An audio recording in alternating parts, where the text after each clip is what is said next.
Uma mulher sábia uma vez me disse que é melhor ser chata do que ser omissa, porque omissão é cumplicidade. Por isso que é importante e fundamental quebrar o silêncio quando o assunto é opressão.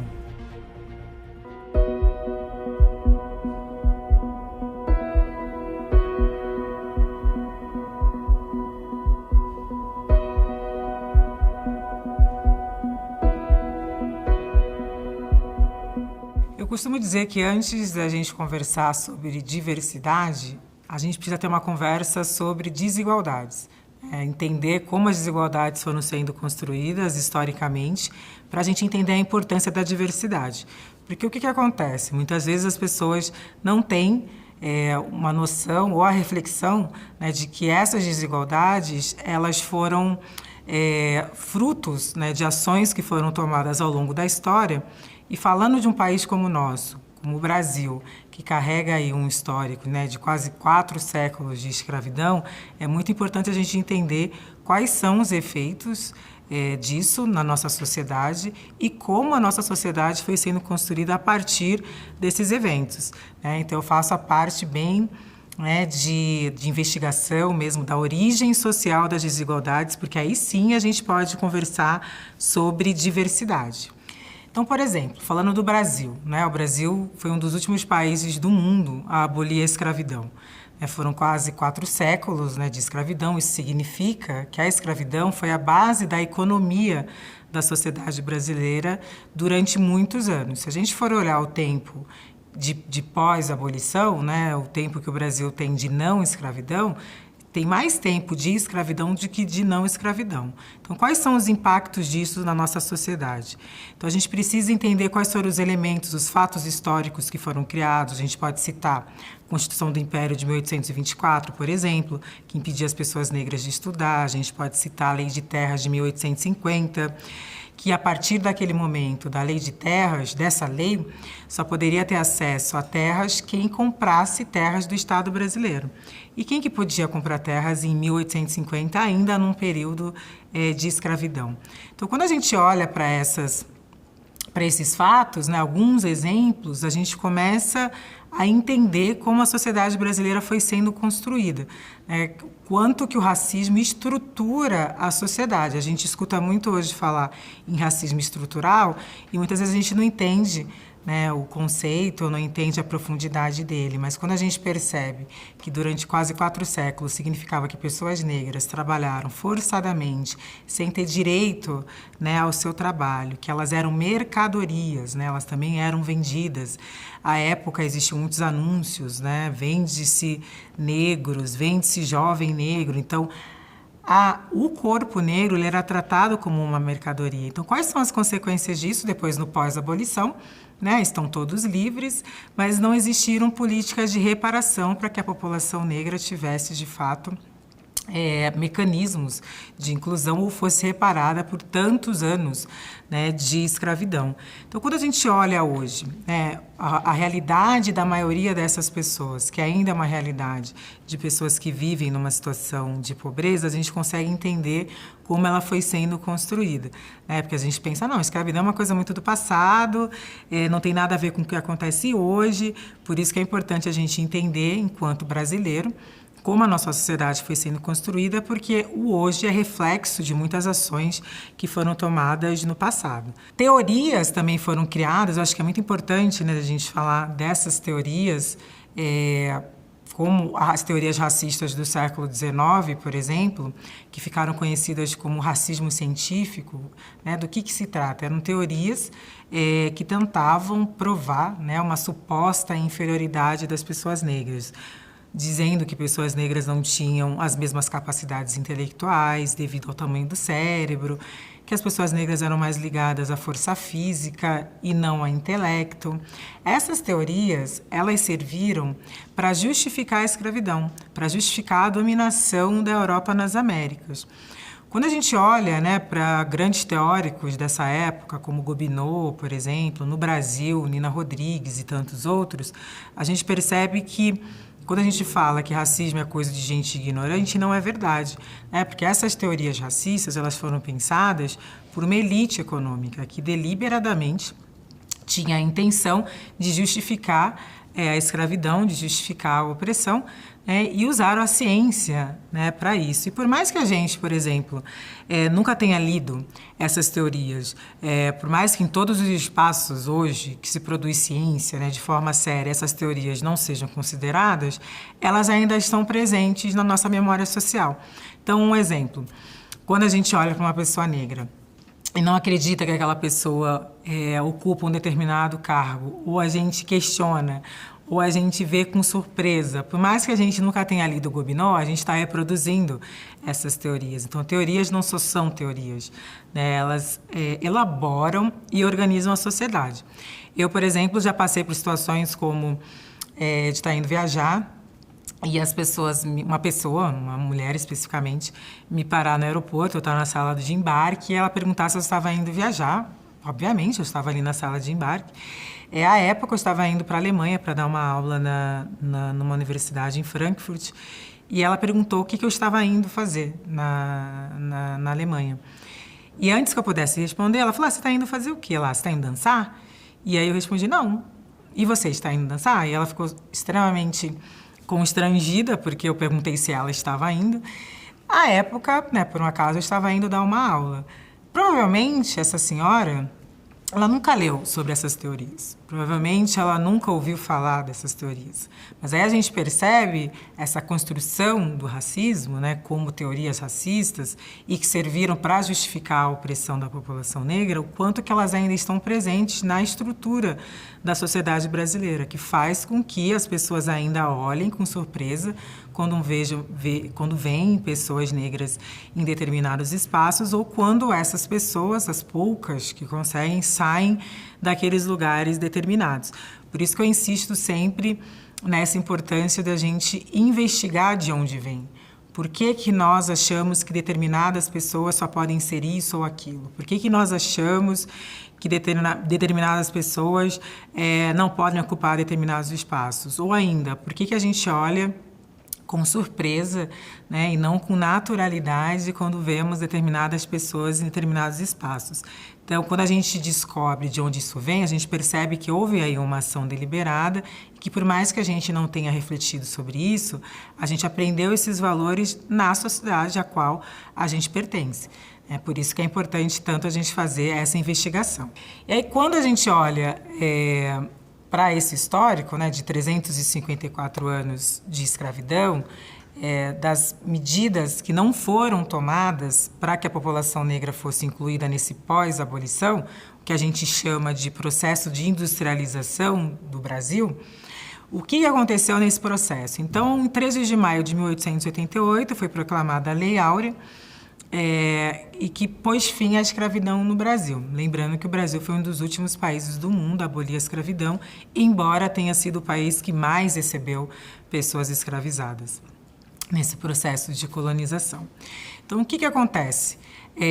Não são pensadas medidas, como eu disse anteriormente, para incluir a população, ao passo que há o incentivo da vinda dos imigrantes europeus para o Brasil para ocupar esses postos de trabalho nesse processo de industrialização e também para cumprir uma política que ficou conhecida como a política do branqueamento, porque acreditava-se que a população negra representava atraso e era necessário branquear a população, clarear a população. E a população negra, à margem, então, não teve direito a trabalho, não teve direito a terras, não teve direito à moradia, mesmo tendo trabalhado quase 4 séculos. Então, o que essa população faz? Aí que começa o processo que a gente chama de favelização, uma vez que não foram pensadas políticas para que essas pessoas tivessem acesso à moradia. As mulheres negras, elas saem do lugar de escravizadas para o papel de empregadas domésticas, vão trabalhar como domésticas, não à toa que até hoje no Brasil por volta de 6 milhões de mulheres negras são empregadas domésticas, porque se a gente não cria políticas para romper com esses ciclos de exclusão, eles vão se perpetuando. Mas de onde vem? Então, essas mulheres saem do papel de escravizada para o papel de trabalhadoras domésticas. E a população que vem da Europa, claro, vem numa condição difícil? Vem. Muitos vieram pobres, sem muitas condições, mas já não vieram na condição de escravizados, uma condição radicalmente diferente. E eles vieram para ocupar esses postos de trabalho e muitos também receberam terras. É muito importante a gente falar isso, a gente considera isso um dos primeiros atos de ação afirmativa, né, do Estado brasileiro. Quando a gente fala, por exemplo, de colônias alemãs, colônia portuguesa, a gente está falando dessas terras que foram cedidas pelo Estado brasileiro para essas comunidades de imigrantes. E a população negra mesmo, né, acho que é importante repetir, né, porque a gente não pode romantizar esse período, por mais que muitos livros no Brasil tenham sido escritos com esse propósito de romantizar esse período de violência, né, que foi a escravidão, a população negra não teve o mesmo acesso. Então, conhecer esse histórico, né, faz a gente entender como que essas populações ainda vivem hoje, né, o porquê que a grande maioria dessa população ainda hoje vive em comunidades, vivem em territórios periféricos, né? E não é nada descolado, né? A gente não pode perder nunca a perspectiva histórica do passado e para a gente poder entender o nosso presente. E aí, dados para refletir, né? A gente tem alguns dados importantes baseado, né, nesse caminho histórico.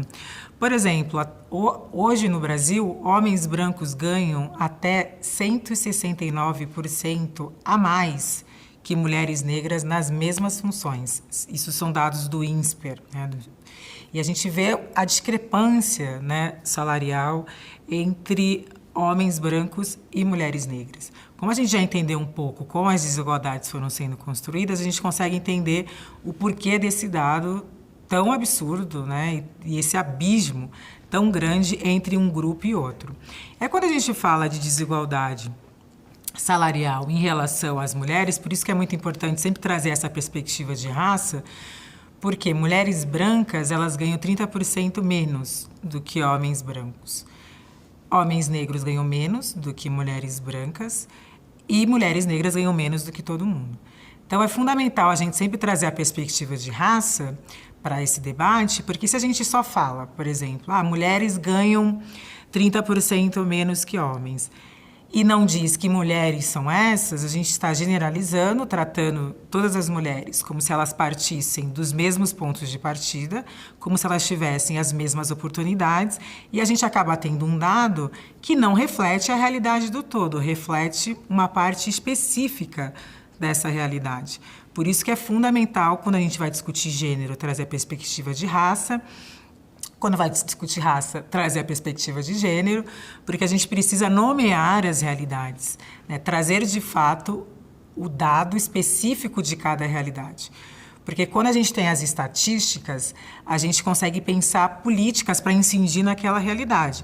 Então, por exemplo, se a gente ainda insiste em trazer um dado como mulheres ganham 30% menos, e pensar políticas para mudar essa realidade não vai atingir mulheres negras, porque essa não é a realidade das mulheres negras. Então, pensar em interseccionalidade, que é um conceito muito falado hoje, é um conceito que foi cunhado em 89 pela Kimberlé Crenshaw, que é uma teórica do direito, é fundamental, porque aí a gente consegue trazer essas realidades, nomear essas realidades, e a gente consegue ter uma visão muito mais completa desse todo, né? E não uma visão que diz respeito só a uma parcela da sociedade, né? Então, esse dado de pensar por essa perspectiva interseccional é fundamental. Entre 1501 e 1900, um outro dado, né, o Brasil foi o país que mais recebeu negros escravizados traficados de África, né? Então, a gente tem aí um outro dado que ratifica, né, essas desigualdades. E no Brasil, 635 das casas chefiadas por mulheres negras estão abaixo da linha da pobreza, segundo a revista Gênero e Número. Então, a gente tem aí alguns dados, né, que nos mostram o quanto que essa realidade é uma realidade que foi construída historicamente e o quanto que nós precisamos conhecê-las para que aí a gente consiga nos responsabilizar por elas. E aí a gente retira, né, aquela ideia que a gente tem muitas vezes de que esse é um problema do indivíduo, ou que esse é um problema que diz respeito somente à população negra, quando, na verdade, esse é um problema que diz respeito a toda a sociedade. Se a gente coloca na responsabilidade do indivíduo, a gente está tirando a responsabilidade do Estado que criou essas desigualdades. Um exemplo, eu fui professora da rede pública durante alguns anos, eu dei aula numa escola, num bairro de periferia, em Guarulhos. A maioria dos meus alunos, eles moravam naquele território periférico, eles tinham que trabalhar e estudar, muitos não conseguiam se alimentar da maneira correta. E aí, o que eu vou dizer para aqueles alunos, né? Se eles, por acaso, vão prestar vestibular e não passam na USP. Qual que é a resposta que muitas vezes é a resposta simplista? Basta se esforçar que consegue. Não passou na USP porque não se esforçou, não reconhecendo que aqueles alunos não têm as mesmas oportunidades de acesso do que aqueles alunos que estudam em escola de elite, que têm acesso a uma educação de qualidade, que se alimentam bem, que moram bem, que faz curso de idiomas, tem uma série de condições concretas que faz com que eles tenham oportunidades reais de acesso a determinados espaços. Então, a gente tende a comparar situações radicalmente diferentes com a mesma régua. A gente não entende que, inclusive, os privilégios de determinados grupos foram construídos à base da opressão de outros. E a gente penaliza mais uma vez aqueles grupos que são discriminados, colocando a responsabilidade nessas pessoas e não em pensar políticas que, de fato, tenham o intuito de quebrar esses ciclos de exclusão, de diminuir esses abismos sociais entre esses dois grupos. Então, esse aluno que passou na USP, mas que veio dessa escola de elite, ele teve condições para. Teve que estudar? Teve. Teve que fazer cursinho e estudar? Obviamente, mas ele teve condições para. E aquele outro aluno, muito pelo contrário, parte de uma realidade marcada por profundas desigualdades. Então, isso é muito importante da gente entender. O mesmo raciocínio é quando a gente vai para a universidade, por exemplo. Eu gosto sempre de citar o exemplo da USP, que, né, é uma das universidades mais importantes da América Latina. Eu estudei filosofia, né? Tenho graduação em filosofia, mestrado em filosofia, e eu lembro de fazer algumas disciplinas na USP. Atualmente, na USP, todos os professores do departamento de filosofia são homens brancos, absolutamente todos. O que isso nos diz, né? Na grande maioria das vezes, a gente sequer reflete sobre isso, a gente naturaliza. A gente esquece que a gente está num país de maioria negra, a gente esquece que mais de 50% da população é negra e a gente não se espanta em não ver pessoas negras dentro desses espaços.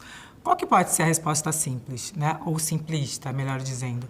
Não tem pessoas negras dentro desse espaço porque elas não se esforçaram o suficiente, porque elas não têm as mesmas capacidades intelectuais, então a gente vai legitimar as teorias racistas do século XIX, ou a gente vai dizer, bom, não tem porque as oportunidades não são as mesmas, né? E na mesma USP, se a gente vai ao banheiro, quase todas as mulheres que trabalham como terceirizadas, limpando os banheiros, nos serviços, né, tidos como subalternizados, são mulheres negras.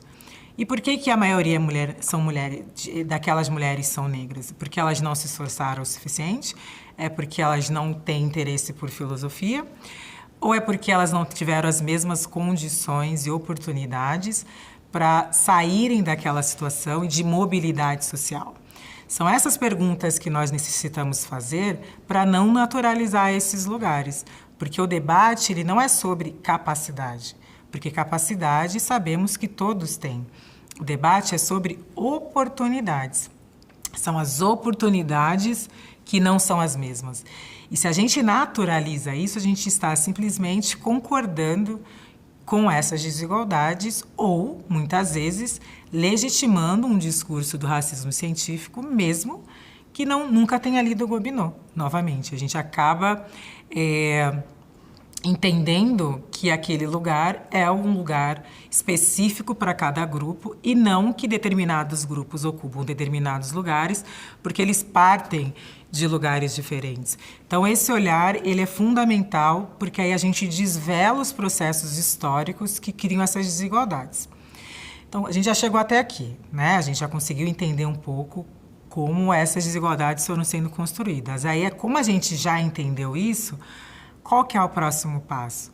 É o que podemos fazer para diminuir essas desigualdades. E aí a gente entra no debate sobre diversidade, né, nas empresas, que é um debate que tem acontecido no Brasil desde a década de 80, esse debate sobre responsabilidade social, sobre diversidade nas empresas, e que nos últimos anos vem ganhando cada vez mais força, porque se entende todo esse histórico e se entende a necessidade de espaços mais diversos. Então, a gente tem duas possibilidades, né, segundo os estudiosos sobre diversidade.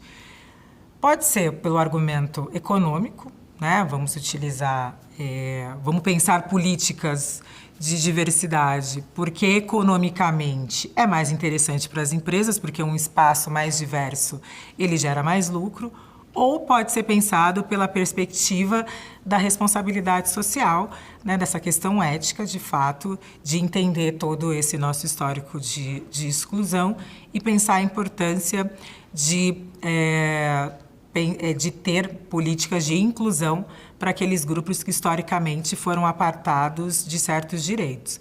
Então, tem essas duas perspectivas que os grandes estudiosos de diversidade vão trazer para a gente. Então, as empresas elas oferecem uma variedade de razões, né, para a adoção de políticas e práticas de promoção da diversidade. As justificativas podem ser divididas nessas categorias de ética e vantagem competitiva. Ou seja, há uma possibilidade de se pensar na promoção da diversidade a serviço de interesses econômicos e sociais. Então, eu acho muito interessante trazer essa perspectiva, né, que estudiosos como Bulgarelli, Reinaldo Bulgarelli, como Sueli Carneiro, como Maria Aparecida Cida Bento vão trazer para a gente, né, dessas duas perspectivas que podem ser pensadas, essas políticas de diversidade. O que se propõe, né, quando se pensa uma política? Geralmente a gente cria alguns núcleos ou grupos, né, que vão, e aí se pensa em metas, né, em tantos anos vamos contratar tantas mulheres, ou em tantos anos vamos contratar tantas pessoas LGBT, ou em tantos anos vamos contratar tantas pessoas negras. Se pensa, né, em grupos, mas sobretudo de trazer essa discussão para dentro do ambiente corporativo. É muito importante que as pessoas leiam sobre esse tema, estudem sobre esse tema, porque nós entendemos empatia não como muitas vezes é entendido como algo espontâneo, né, como algo que brota. Muitas vezes as pessoas falam, não, precisamos ter empatia. Nós entendemos empatia como uma construção intelectual. Então, veja, para eu entender uma realidade, eu preciso ler sobre, pesquisar sobre, escutar as pessoas que são daquele grupo social, porque aí sim eu vou ter uma ideia daquela realidade, e a partir do momento que eu tiver uma ideia daquela realidade, eu posso me responsabilizar por ser a pessoa que vai não fazer nada e aquilo vai se manter como está, ou eu posso me responsabilizar por ser a pessoa que vai incidir e tentar afetar positivamente aquela realidade. Então, um exemplo. Há uns anos atrás, eu não entendia muito sobre a questão das pessoas trans e travestis no Brasil. Eu sabia que tinha um problema, de fato, em relação à aceitação dessas pessoas na nossa sociedade, mas eu não entendia qual era, de fato, a profundidade dessa questão. Então, o que eu precisei fazer? Eu precisei ler sobre. Eu precisei escutar essas pessoas. Nos eventos que eu organizava, convidar pessoas trans e travestis para falar nesses eventos. E aí, quando eu fui estudando, eu aprendi, na verdade, que o Brasil é o campeão mundial em assassinatos de pessoas trans e travestis. Que a questão do nome social é uma questão importante. E aí eu fui entendendo sobre aquela realidade, mesmo eu não sendo parte daquele grupo. Então, é a questão de pensar a postura ética. Não interessa que a gente não faz parte daquele grupo, mas nós vivemos na mesma sociedade, né? E as ações de determinados grupos podem afetar negativamente ou positivamente a realidade de outros grupos. Então, quando a gente entende que nós estamos em relações raciais, em relações de gênero, em relações com os outros grupos, a gente começa a entender a nossa responsabilidade. Mas isso vem, sobretudo, com esse processo. E é um processo que vai ser doloroso?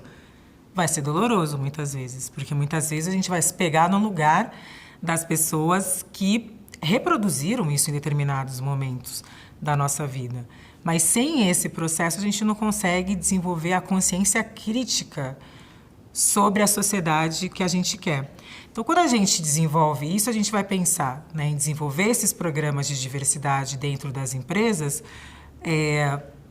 com etapas, né, com um processo de fato que precisamos nos conscientizar, porque para além de criar, de ter inclusão, de a gente pensar modos de trazer essas pessoas para a empresa, uma questão importante é como que essas pessoas vão ser tratadas. Então, vejam, existem muitas, no Brasil, né, muitas visões que romantizam muitas vezes violências ou colocam no campo da piada, da brincadeira, quando na verdade não são, né, piadas e brincadeiras. Adilson Moreira, que é um brilhante intelectual, ele escreveu um livro chamado Racismo Recreativo, em que ele vai dizer que essas piadas racistas, para além de querer provocar o riso pela humilhação das características físicas de determinados grupos, é uma maneira também de expulsar aquelas pessoas de determinados espaços, porque o espaço fica tão hostil que essa pessoa não quer mais estar dentro daquele espaço. Então, imagina você entrar num lugar em que as pessoas fazem piadas o tempo todo sobre quem você é, sobre as suas características e tratam isso como brincadeira, né? Imagina espaços para mulheres em que se faz piadas o tempo todo, assédio disfarçado de piada o tempo todo, como que aquilo é difícil para aquela pessoa que está dentro daquele espaço. Então é necessário o entendimento de que não é brincadeira, né? Porque isso ofende e hostiliza uma série de pessoas. E também, muitas vezes, a gente está mais preocupado com a nossa imagem do que com a dor que a gente causou no outro. Então, muitas vezes, a pessoa pode falar, olha, você foi racista. Ah, imagina, eu não sou racista, meu tataravô era negro, eu não sou... Em vez de escutar, não, sim, eu fui, né? Como que eu posso mudar para que isso não se repita? Mesma coisa com comentários homofóbicos ou de regionalidades, né? O Brasil é um país muito grande, de dimensões continentais. Então, se está provocando dor na outra pessoa, a gente precisa começar a refletir que talvez não seja legal reproduzir aquele tipo de comportamento, né? A gente precisa começar a refletir que nós não somos únicos no mundo, nós vivemos em relações, nós afetamos e somos afetados. Então, entender essas relações é fundamental para que o ambiente não seja um ambiente hostil quando determinados grupos que geralmente não estavam presentes dentro daquele espaço passam a fazer parte daquele espaço. Então, essa discussão é uma discussão fundamental. Eu sempre gosto de trazer exemplos que Sueli Carneiro traz, né, de quanto que um ambiente mais diverso ele ganha em inovação e ganha em criatividade. Porque um grupo homogêneo ele vai ter muito mais dificuldade de pensar soluções ou de pensar produtos para um público cada vez mais diverso, um público cada vez mais múltiplo. Então, a diversidade, né, os ambientes, quando eles são mais diversos, eles ganham em várias instâncias. Pode ser pela questão ética? Sim, como eu falei um pouco atrás. Tem a questão da inovação, da criatividade? Sim, que é importante. Quanto mais inovação, mais criatividade, pode afetar positivamente, né, nos lucros da empresa. Mas também, se as pessoas não quiserem pensar por essas dimensões, podem utilizar o argumento econômico mesmo, de fato, que é um argumento utilizado, por exemplo, na Noruega. Eu estive na Noruega em 2017, a convite do governo norueguês, para conhecer as políticas de equidade de gênero na Noruega, como licença maternidade estendida, licença paternidade também num período mesmo da licença maternidade. E uma política muito interessante que tem na Noruega, que é uma política de cotas para mulheres em todas as companhias nacionais. Então, na Noruega, em todas as companhias nacionais, 40% dos cargos de chefia precisam ser preenchidos por mulheres. E eu tive a oportunidade de conhecer o parlamentar que pensou essa política, de conversar com ele, e eu perguntei, né, por que ele tinha pensado essa política. A resposta dele foi: quanto mais mulheres economicamente ativas, melhor é para o país. Então, o argumento econômico é um argumento defendido, com muita contundência. Mas uma outra resposta que ele deu, que eu achei interessantíssima e que parece simples, mas não é, foi: olha, se a gente não tivesse pensado uma política para incluir as mulheres, uma vez que elas não têm as mesmas oportunidades de acesso do que a gente só ia contratar os homens com os quais a gente joga golfe no domingo. Parece uma resposta simples, mas não é. Quando a gente convive somente num grupo social com pessoas parecidas com a gente vai acreditar que só aquelas pessoas são capazes de ocupar determinados espaços. Ou ainda, a gente não vai perceber que o fato da gente não conviver com outras pessoas de outros grupos, porque essas pessoas, elas partem de um lugar marcado por profundas desigualdades. A gente não entende que elas não estão jogando golfe em determinados clubes porque elas não tiveram as mesmas oportunidades de acesso, porque elas partem de um lugar mais desigual. E aí a gente acaba naturalizando que só aquelas pessoas que convivem, só aqueles homens que jogavam golfe no domingo com ele, eram os homens que tinham condições de ocupar determinados espaços. A gente naturaliza. Então, é muito interessante, né, esse pensamento desse parlamentar, e que parece simples, mas é extremamente profundo, porque nos ensina muitas coisas. Como, por exemplo, se a gente coloca anúncios de vagas somente em universidades de elite, quais são as pessoas que vão atender aquela vaga? Se a gente coloca que para determinada vaga é necessário inglês fluente, que tipo de pessoas vão se candidatar para aquela vaga num país como o nosso, que aprender idiomas depende da sua condição econômica? Então, algumas empresas, por exemplo, elas fornecem cursos de inglês para determinados colaboradores, né, que vêm de um outro lugar social, porque não é isso que vai determinar a capacidade. Aprender outro idioma é uma questão de oportunidade. E aí oferecem cursos de inglês, aquelas pessoas aprendem inglês e trazem resultados super interessantes para a empresa. Então, também fazer esse trabalho, né, com o RH é fundamental, né? Senão a gente só traz sempre as mesmas pessoas. Se a gente não olha mais descentralizado, mais amplo, a gente não consegue atingir determinados grupos. A gente esquece, por exemplo, que no Brasil, muitas pessoas que moram em periferia, às vezes não chegam ao correio, muitas vezes vão analisar o currículo daquelas pessoas, olham que elas moram na periferia e já descartam, né? A gente tem uma visão de que essas pessoas, de criminalização dos espaços periféricos e não de olhar para esses espaços como pessoas que vivem lá, da classe trabalhadora e que estão vivendo nesses lugares porque por falta de uma série de políticas que faz com que elas ainda vivam nesses lugares, né? Então a gente começa a refletir, a questionar e sair desse lugar de naturalização, né, que é fundamental. E eu acho esse exemplo da Noruega um excelente exemplo, né, de como que a gente precisa pensar além, né, para além do nosso grupo. Se a gente só lê pessoas como nós, se a gente só escuta pessoas como nós, a gente vai ter uma visão de mundo muito empobrecida, né, porque é importante que a gente entre em contato com outros saberes, com outros grupos, com outras linguagens, com outras vivências, porque isso torna o nosso ambiente mais rico e, como os especialistas em diversidade vão dizer, torna um ambiente corporativo muito mais rico, muito mais inovador e muito mais criativo. Sueli Carneiro, que é uma das principais intelectuais, né, que faz esse debate, ela vai dizer que uma equipe diversificada permite que a empresa aumente seu mercado consumidor, por ter dentro da empresa pessoas diferentes que entendem os gostos e preferências de vários grupos na sociedade. A empresa pode melhor atender às demandas do mercado. Consumidores conscientes, independente do grupo ao qual pertencem na sociedade, compram produtos e serviços das empresas que projetam uma imagem de diversidade. Então, um outro argumento interessante, né, que Sueli Carneiro nos traz. Porque, por exemplo, quando a gente fala na questão de gênero, que eu acho que é importante voltar a ela, se a gente parte de um lugar, né, de não entender que as mulheres, numa sociedade como a nossa, elas foram criadas para ocupar determinados trabalhos, e a gente depois faz a pergunta, por que não tem mulheres ocupando determinados cargos em empresas de tecnologia? Será porque elas não têm as mesmas capacidades intelectuais, ou porque elas não tiveram as mesmas condições, ou porque a gente vive numa sociedade que separa o que é de homem, o que é de mulher, o que a gente chama de divisão sexual do trabalho.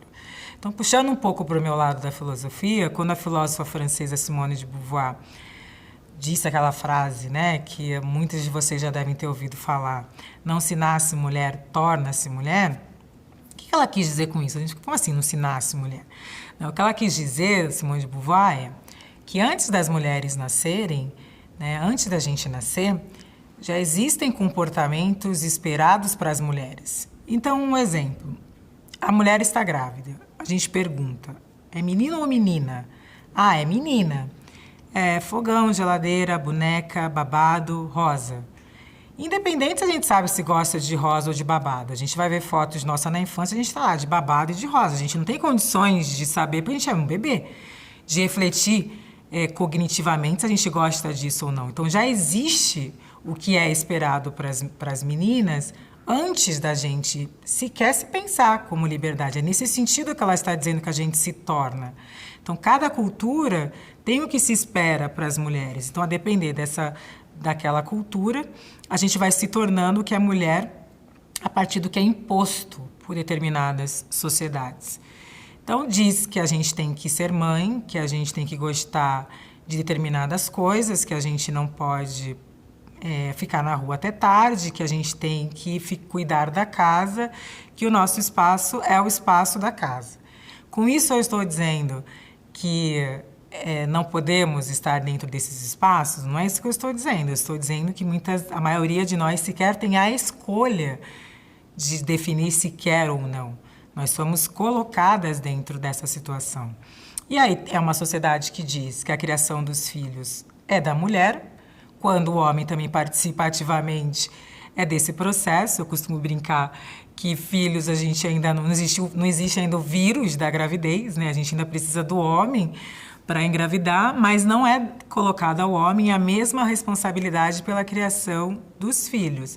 Aí a gente não tem vagas em creche suficientes, essas mulheres muitas vezes não têm onde deixar os seus filhos, essas mulheres não têm as mesmas oportunidades, então elas acabam ficando confinadas em determinados espaços. Não porque elas querem, mas porque elas não tiveram as mesmas oportunidades. Ou como vai dizer Simone de Beauvoir, o mundo não é apresentado da mesma maneira para meninos e meninas. Então, para a gente é apresentado um mundo com um destino muito marcado do que a gente tem que ser, né, que não é apresentado com todas as possibilidades. Então, é essa visão que Simone de Beauvoir traz, que é muito importante, para que a gente não naturalize depois. A mulher está lá porque é da mulher, porque é da natureza da mulher. A gente não investiga se de fato existiram condições concretas para que ela estivesse em outros espaços. Mesma coisa, um outro exemplo, né? Quando a gente vai discutir promoção nas empresas. Se a mulher é mãe, vão perguntar, olha, tem certeza que você vai conseguir dar conta dessa nova tarefa? Você vai precisar fazer várias coisas? Tem certeza que você não vai precisar faltar se seu filho ficar doente? Tem certeza que você vai dar conta? Um homem, por mais que ele tenha 10 filhos, essa pergunta não vai ser feita para ele. Tem certeza que você vai dar conta? Se seu filho ficar doente, você não vai faltar? Você não vai ter que alimentar o seu filho, levar ele para a escola? Mas para as mulheres isso existe, então essas imposições vão existir. Então, muitas vezes, o que vão dizer? Não, a gente não promove mulheres, porque mulheres depois vão engravidar, e aí elas vão faltar e não vão atender à expectativa que a gente quer. Em vez de pensar na importância de ter creches, em vez de pensar na importância de uma educação que não sobrecarregue a mulher, né? Em vez de a gente pensar em saídas em que as mulheres tenham as mesmas condições. Então, a gente naturaliza as desigualdades, né, em vez de pensar de onde elas vêm. Então, é nesse sentido que é importante a gente pensar além. Aí, a gente, numa empresa, traz essa discussão para dentro da empresa, pensa um comitê de diversidade para pensar a questão de gênero, mas sempre aliada à questão de raça, porque há várias possibilidades de ser mulher e não uma só. Aí a gente consegue, de fato, fazer com que essas mulheres, para além de incluí-las, de ter condições para que elas permaneçam dentro daquele espaço. Então, isso é fundamental, essas reflexões críticas, para que a gente não caia nessa resposta simplista de porque é assim, porque é, ou porque talvez é da mulher ser assim, quando a gente sequer, né, teve escolhas e conseguiu refletir ou achar que a gente gosta de determinadas coisas, quando existe todo um modelo preparado em que as pessoas esperam, né, que a gente se encaixe. Então, essa discussão ela é fundamental. Como eu já falei, a questão da inovação e da criatividade, imagina um espaço com as mesmas pessoas, né? Um espaço que pessoas que vêm da mesma escola, da mesma universidade, que frequentam os mesmos espaços, o quanto que elas vão estar aquém de enxergar outras realidades, né? O quanto que elas não vão conseguir sequer alcançar outras realidades. E fica uma visão muito limitada de mundo, né? Porque a linguagem, tudo que a gente aprende, ela gera uma visão de mundo, né? A gente vai ter uma visão de mundo muito mais rica quando a gente lê povos indígenas, quando a gente lê mulheres, quando a gente lê pessoas negras. E é importante a gente fazer a pergunta: é realístico que somente um grupo domine a produção de saber ou domine os espaços, quando a gente tem uma série de pessoas que fazem parte dessa sociedade? E se fazem parte dessa sociedade, por que elas não estão presentes proporcionalmente dentro dos espaços? Então, é uma questão que a gente precisa fazer e refletir para não cair nessa visão, né? Mas é mimimi, mas essas pessoas estão exagerando. Na verdade, quem quer consegue, né? Consegue quando tem condições para, né? E é muito importante a gente ter isso em mente e não se pegar nas exceções, que só comprovam a regra, né? E entender a nossa responsabilidade em promover um espaço mais diverso. A promoção da diversidade também aumenta a qualidade do ambiente de trabalho e relacionamento entre funcionários, que tem implicações importantes para a produtividade da empresa. Quando todos se sentem confortáveis na empresa e sentem que a empresa se preocupa com eles, isso aumenta a lealdade, o entusiasmo, a motivação, a produtividade fica melhor e as taxas de rotatividade e falta ficam muito menores, né, segundo o estudo do Somogy. Então, trazendo aqui alguns autores, né, que pensam essa questão da diversidade e vão trazendo aí uma série de argumentos que mostram o quanto que esses ambientes mais diversos, inclusive, é bom para a produtividade da empresa. E aí chegamos na parte final, né? Já entendemos um pouco da questão histórica, já entendemos um pouco dos estudos sobre diversidade, dos resultados, de como esses estudos nos mostram que os ambientes mais diversos são melhores. E aí eu trago algumas questões para a gente refletir a partir disso. Então, quem é empregador, né? Está contratando pessoas negras, está pensando programas para que, de fato, consigam incluir grupos que, historicamente, estiveram apartados desses espaços de oportunidades? Quantas vezes, né, eu contribuí para a baixa autoestima de uma colega minha negra fazendo piadas em relação ao cabelo, ou falando do meu colega homossexual fazendo piadas em relação à orientação sexual dele, ou com a minha colega de trabalho mulher fazendo piadas ou fazendo comentários que não são comentários apropriados em relação à aparência dela. Então, são questionamentos que a gente precisa fazer. E se fizermos, não é o lugar da culpa, né? Porque a culpa leva à inércia, é o lugar da responsabilidade. Bom, fiz, entendi que não é adequado de se fazer, a partir de agora eu não vou fazer mais, E se vir pessoas fazendo, falarei que não é adequado fazer. Né? Então, são questionamentos importantes da gente trazer para o nosso ambiente, às vezes, enquanto indivíduo mesmo. Estou falando de uma questão mais ampla da sociedade e dos ambientes corporativos, mas nós, como indivíduos, como que nós estamos enxergando essa situação, como que nós estamos refletindo sobre essa questão. Quantas vezes, né, eu gosto de trazer esse exemplo, que ele é muito emblemático, nós contribuímos para essa visão de perpetuação de desigualdades quando a gente acha que determinadas pessoas têm que nos servir, quando a gente acha que determinadas pessoas têm que ocupar um lugar de subalternidade, ou ainda, quando a gente não questiona por que mulheres negras, na sua grande maioria, estão em lugares de subalternidade. Por que a gente naturaliza a gente estar em espaços, né, em que só há pessoas brancas e não questionar por que só há pessoas brancas? E uma outra questão fundamental, essas mulheres também que estão trabalhando na limpeza, ou que estão servindo café, a grande maioria, como eu já disse, está nesse lugar porque não teve condições concretas para ter mobilidade social. Mas são pessoas. A gente percebe que, na grande maioria das vezes, a gente não olha para essas pessoas com um olhar de humanidade e de reciprocidade. E por isso que é tão importante a gente estudar, ter a empatia como uma construção intelectual que vai orientar a nossa prática. Porque quando a gente lê, por exemplo, Lélia Gonzalez, que é uma grande autora brasileira, em que ela nos ensina que a história da população negra não é uma história só de dor, mas de luta e resistência, a gente vai entender por que a gente trata mulheres que trabalham como nesses lugares como a tia da limpeza e a tia do café. Às vezes é muito provável que muitas delas passem anos nas empresas sem que as pessoas saibam o nome delas, sem que as pessoas conheçam quem são aquelas mulheres. A gente naturaliza que elas têm que nos servir, olha, busca ali um café, olha, caiu algo aqui, vem limpar, trata com uma certa condescendência, ai, que bonitinha, né? Ela é tão legalzinha, mas não trata como uma colega de trabalho.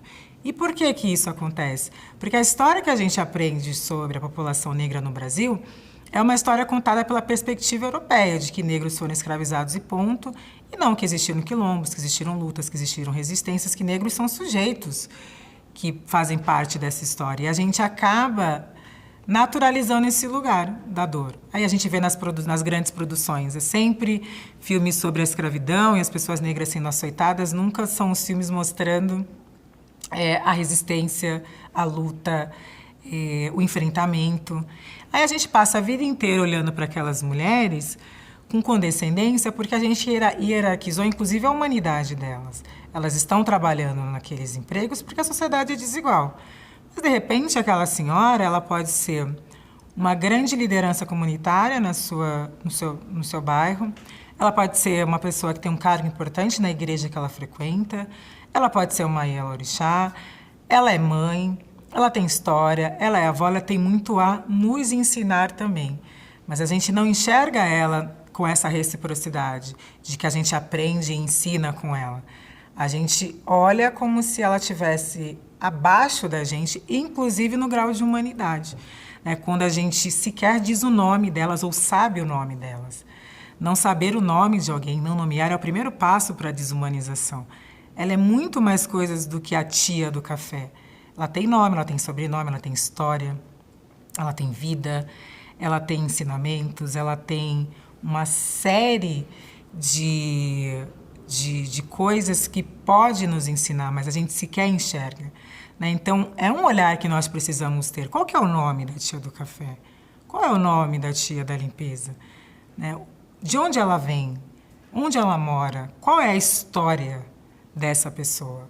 Quando a gente esvazia uma pessoa de história, a gente está desumanizando, a gente está transformando ela num objeto, uma coisa que tem uma função, né? Como se ela fosse a máquina do café, que a gente vai lá e pega o café. É a tia do café.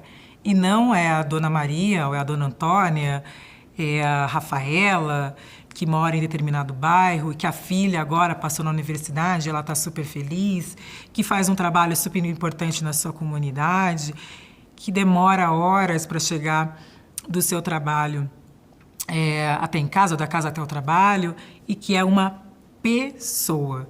Então, esse olhar de humanização ele é muito importante, porque é um olhar necessariamente antirracista, porque nós estamos conferindo humanidade àquelas pessoas e não reduzindo elas a uma função em que elas estão, porque vem de um lugar marcado por profundas desigualdades. Isso é fundamental. Eu sou a primeira pessoa da minha família a ter acesso ao ensino superior. A minha mãe trabalhou como empregada doméstica até casar com meu pai, a minha avó, a minha bisavó, mas elas eram pessoas. Minha mãe chamava Dona Irani, que morava em Piracicaba e veio para São Paulo tentar a vida e depois casou com meu pai e teve 4 filhos e foi uma mulher maravilhosa que nos ensinou o valor da educação. Ela não era só a mulher que trabalhou na casa de família. Ela tinha uma história, né? E a gente resgatar a história dessas pessoas é fundamental para a gente não naturalizá-las ou reduzi-las a determinadas funções, coisas que a gente não faz com os outros colegas de trabalho, que a gente entende que estão num lugar reconhecido socialmente.